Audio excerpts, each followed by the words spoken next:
আমরা নিরাপদ চিকিৎসা চাই ঝিনাইদহ জেলা শাখার পক্ষ থেকে আসছিলাম। বর্তমানে তোমরা জানো যে বাংলাদেশে কিন্তু হামের প্রভাবে অনেক শিশু বাচ্চা মারা যাচ্ছে, জানো না তোমরা? তাহলে এই বিষয় সম্পর্কে আমাদের জানার প্রয়োজন আছে কি নেই? আচ্ছা, তাহলে তোমরা একটু মনোযোগ দিয়ে শোনো।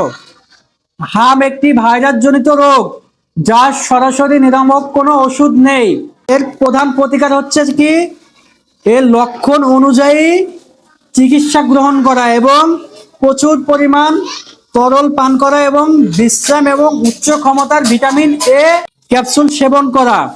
এছাড়া আক্রান্ত ব্যক্তিকে অন্তত 5 দিন আলাদা রাখা এবং সময় মতো এমএমআর টিকা প্রদান করা। হামের লক্ষণ সমূহ সম্পর্কে কি তোমাদের জানার প্রয়োজন আছে? আচ্ছা, তাহলে তোমরা একটু মনোযোগ দিয়ে শোনো। উচ্চ মাত্রায় জ্বর, 3 থেকে 5 দিন উচ্চ মাত্রায় জ্বর থাকতে পারে। অনেক সময় দেখবা যে আমাদের জ্বর হয়েছে কিন্তু সারার কোনো নামগন্ধই নেই, হয় না এমন? জ্বর হয়েছে কিন্তু সারতে চাচ্ছে না, এটা কিন্তু হামের একটা লক্ষণ। আবার কি শরীরে লাল ফুসকুড়ি পড়া, আমাদের শরীরে লাল ফুসকুড়ি পড়লে আমরা মনে করি কি মশাই কামড় দিয়েছে, তাই মনে করি না? কিন্তু দেখা যায় কি পরবর্তীতে আস্তে আস্তে প্রথমে সারা মুখে এবং পরবর্তীতে আস্তে আস্তে সারা শরীরে এটা ছড়িয়ে যায়। তখন আমরা বুঝতে পারি কি হাম হয়েছে, কিন্তু আসলে সেই সময় করণীয় খুব কমই থাকে। তাহলে এই সিমটমটা দেখা দিলে অবশ্যই আমাদের সাথে সাথে পরিবারকে জানাতে হবে এবং আমাদের উপজেলা স্বাস্থ্য কমপ্লেক্সে যোগাযোগ করতে হবে। কাশি হওয়া, অনেক সময় দেখবা যে কাশি হয়েছে কিন্তু সারার কোনো নামই নেই, হয় না? কাশি হচ্ছে কিন্তু সারতে চাচ্ছে না, ঠিক আছে?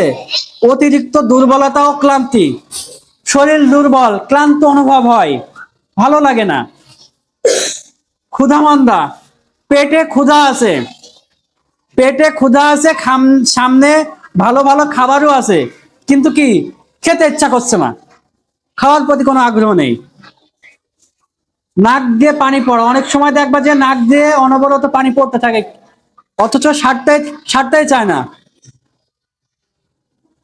চোখ লাল হওয়া বা চোখ দিয়ে পানি পড়া, অনেক সময় দেখবা যে আমাদের চোখ লাল হয় এবং চোখ দিয়ে কি পানি পড়ে, তাই না? এটা কিন্তু হামের বড় একটা লক্ষণ। খাওয়ার অনীহা বা দুর্বলতা, খেতে ইচ্ছা করবে না, শরীরে দুর্বল লাগবে, দুর্বলতা অনুভব হবে। গলা ব্যথা, অনেক সময় দেখবা যে গলা ব্যথা করে, সাদার কোনো নামই নেই, হয় না এমন? শরীর ব্যথা ও অস্বস্তি, শরীরে ব্যথা হয়, অস্বস্তি লাগে, পড়ালেখায় মনোযোগ থাকে না, খেলাধুলা করতে ইচ্ছা করে না, এমন হয় না? এটা কিন্তু হামের একটা বড় লক্ষণ। এইগুলো তো যেই বিষয়গুলো তোমাদেরকে বললাম এইগুলো কিন্তু সব এই লিফলেটে লেখা আছে। এই লক্ষণগুলো যদি দেখা দেয় সাথে সাথে কি পরিবারকে জানাতে হবে এবং উপজেলা স্বাস্থ্য কমপ্লেক্সে যোগাযোগ করতে হবে। কারণ কি হামের কারণে কিন্তু একটা শিশুর মৃত্যু পর্যন্ত ঘটতে পারে, তাই না?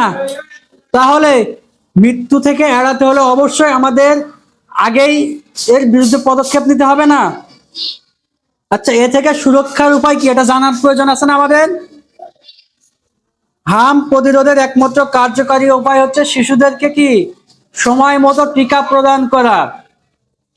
শিশুর বয়স 9 মাস পূর্ণ হলে হাম রুবেলার প্রথম ডোজ টিকা নিশ্চিত করতে হবে।